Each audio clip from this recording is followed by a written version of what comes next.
Class 12 business studies.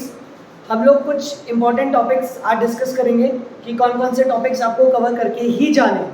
मतलब मैं आप लोगों को बताने वाला हूँ कि कौन कौन से टॉपिक आपको सबसे पहले प्रायोरिटीज़ पे पढ़ने हैं। मतलब अपन 3 तरीके से देखेंगे, section A, section B, section सी।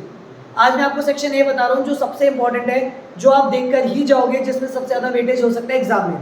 कौन कौन से पार्ट से आपको केस स्टडी मिल सकती है, हम चैप्टर वाइज चलते जाएंगे। आप लोग एज इट इज मेरे साथ साथ नोटिंग करते चलो।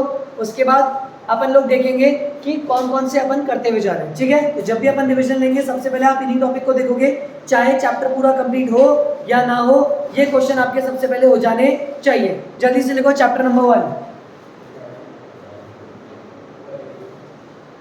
चैप्टर नंबर 1 से आपके क्वेश्चन होंगे। सबसे पहले लिखो लेवल ऑफ मैनेजमेंट और फंक्शन ऑफ मैनेजमेंट।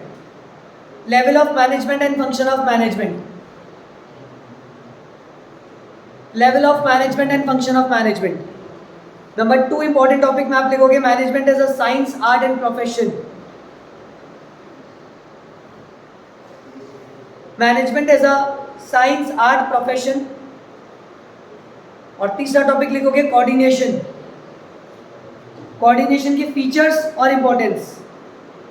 कोऑर्डिनेशन के फीचर्स और इंपॉर्टेंस। ये 3 क्वेश्चन से आपको 3 मार्क्स का क्वेश्चन मिलेगा। एक कौन कौन से बोले मैंने? Level of management, function of management, management as a art, science, profession और कोऑर्डिनेशन। यहाँ से आपको 3 मार्क्स का क्वेश्चन मिलेगा। ठीक है, इस चैप्टर से आपको एक 6 मार्क्स का क्वेश्चन और मिलेगा, वो है मैनेजमेंट का इंपॉर्टेंस या ऑब्जेक्टिव। केस स्टडी आएगी सीधी सीधी मैनेजमेंट के ऑब्जेक्टिव और मैनेजमेंट के इंपॉर्टेंस है। 6 मार्क्स की केस स्टडीज आने के पूरे पूरे चांसेस है। तो ब्रैकेट में लिख देना ऑब्जेक्टिव इंपॉर्टेंस 6 मार्क्स के है। तो इंपॉर्टेंस जब आप याद करोगे सिर्फ याद मत करना, उनकी केस स्टडी भी साथ साथ प्रिपेयर करते चलना। देखो chapter number 2। Chapter number 2। Chapter number 2।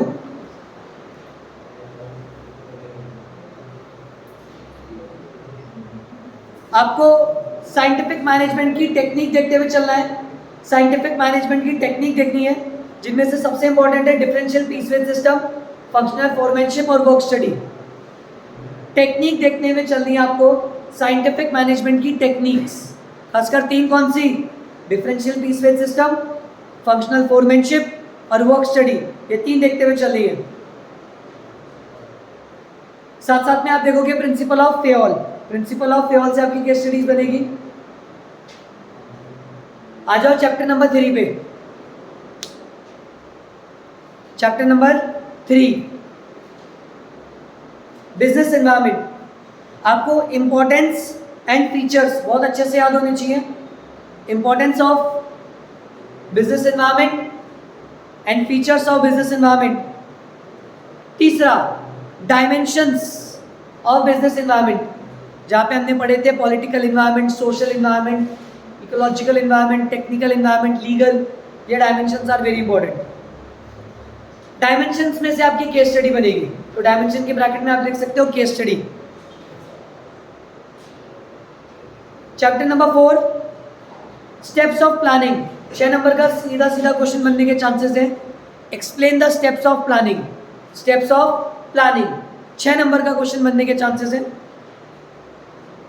Number 2 जो इंपॉर्टेंट है आइडेंटिफाई फंक्शन। आपसे पूछ सकता है, देखो ये वाला पूरी केस स्टडी दे देगा, identify the function of management, तो वहां पे प्लानिंग आने के चांसेस है। फीचर्स और इंपॉर्टेंस, मतलब आपसे आइडेंटिफाई करवाएगा और बोलेगा also explain the features and advantage. उसके बाद देखो limitations of planning. Limitations of planning,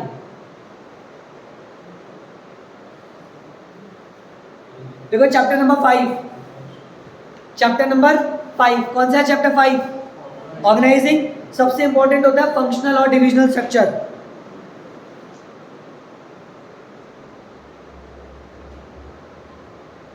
delegation and decentralisation, formal and informal.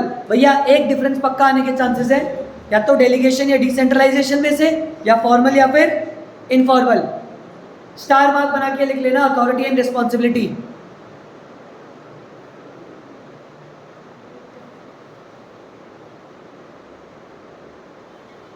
Importance of decentralisation.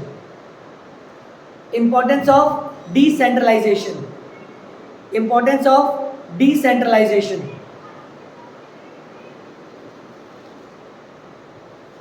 अगला देखो स्टाफिंग। चैप्टर नंबर 6 कौन सा है हमारा? Staffing. Chapter number 6 is staffing.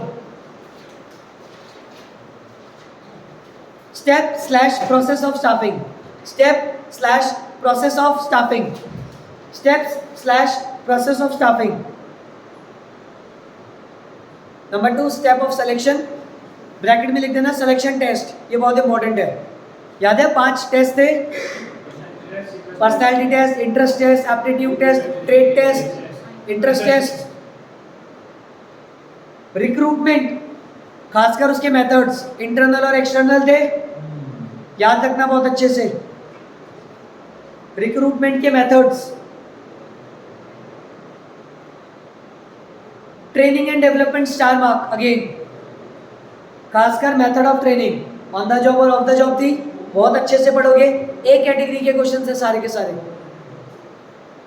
Chapter number 7 directing, chapter number 7 directing.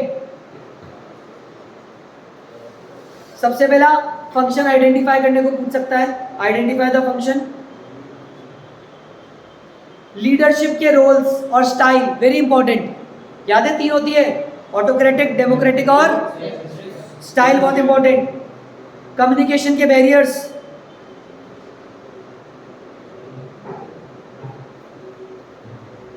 Motivation के टाइप्स एंड इंसेंटिव्स पता है ना, कौन कौन से होते थे?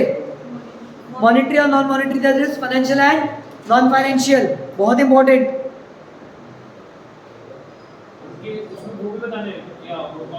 कौन से वाले भाई?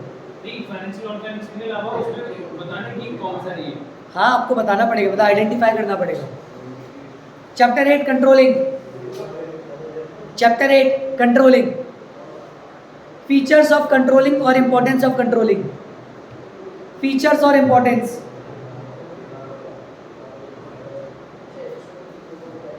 एनालाइज डेविएशन, याद है सीपीसी और एमबीई, क्रिटिकल पॉइंट कंट्रोल और management by exception, very important. Steps of controlling,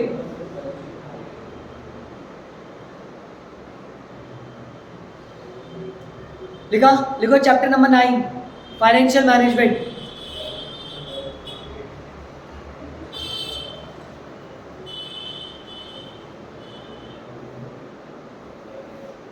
EPS की कैलकुलेशन प्रैक्टिकल क्वेश्चन, याद है?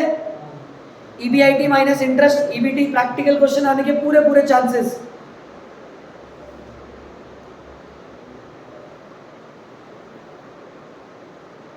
इंपॉर्टेंस ऑफ फाइनेंशियल प्लानिंग, याद है ना? Car call. 3 डिसीजन में हमेशा बोलता हूं, dividend decision, working capital decision और फिक्स कैपिटल डिसीजन, एक category question.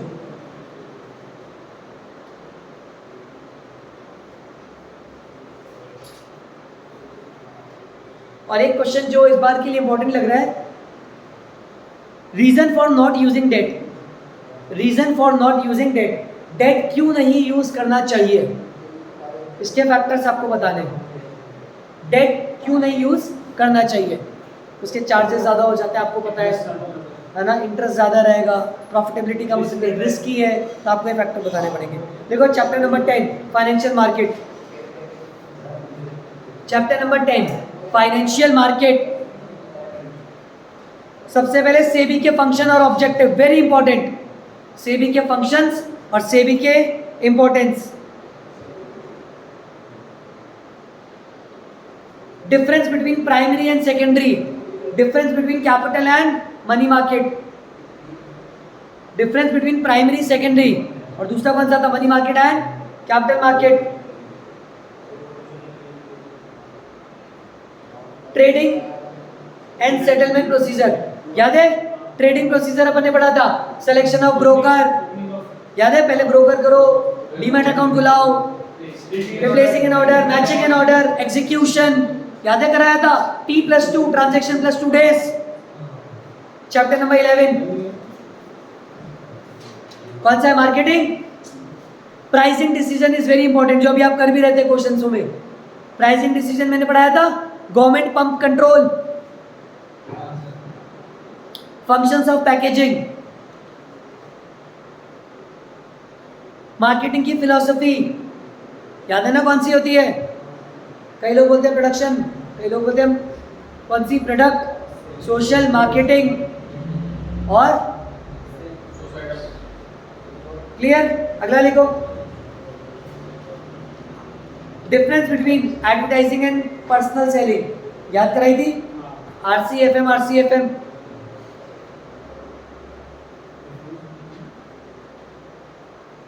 Branding, star mark बना दो इस पे। तो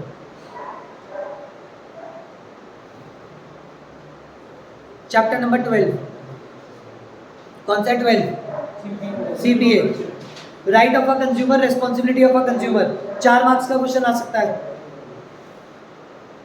remedies available to a consumer, मतलब राइट, रेस्पॉन्सिबिलिटीज, रेमिडीज। और 3 टायर मैकेनिज्म तो हमेशा इंपॉर्टेंट है, दैट इज रिड्रेसल मैकेनिज्म पढ़ते हैं। कौन सा? District, state. अब ये जो लिस्ट मैंने आप लोगों को प्रोवाइड करी, this is not a guarantee of success. अपन ने पहले भी पढ़ा है, planning does not give guarantee for, but planning की वजह से डिसीजन मेकिंग होती है। चाहे कुछ करो ना करो, एटलीस्ट ये वाले टॉपिक प्रायोरिटी पे कर जाना। करना सब कुछ है, सारी चीज करेंगे, लेकिन जब स्टार्टिंग के 1-2 दिन पढ़ रहे हो, इन टॉपिक को सबसे ज्यादा अच्छे से पढ़ के कंप्लीट कर लो। आज या कल में ही कंप्लीट कर दो।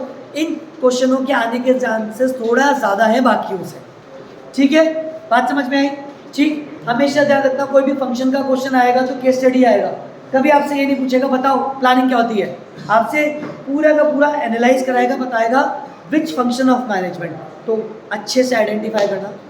अगली क्लासेस में अपन लोग टेस्ट डिसाइड करेंगे और अपन 2 घंटे बैठ के टेस्ट ही देते रहेंगे। ठीक है, मैं अगेन कह रहा हूँ, आज तुम्हारे को थोड़ा सा डर भी कम लग रहा था क्योंकि अभी अभी पेपर कंप्लीट हुआ है।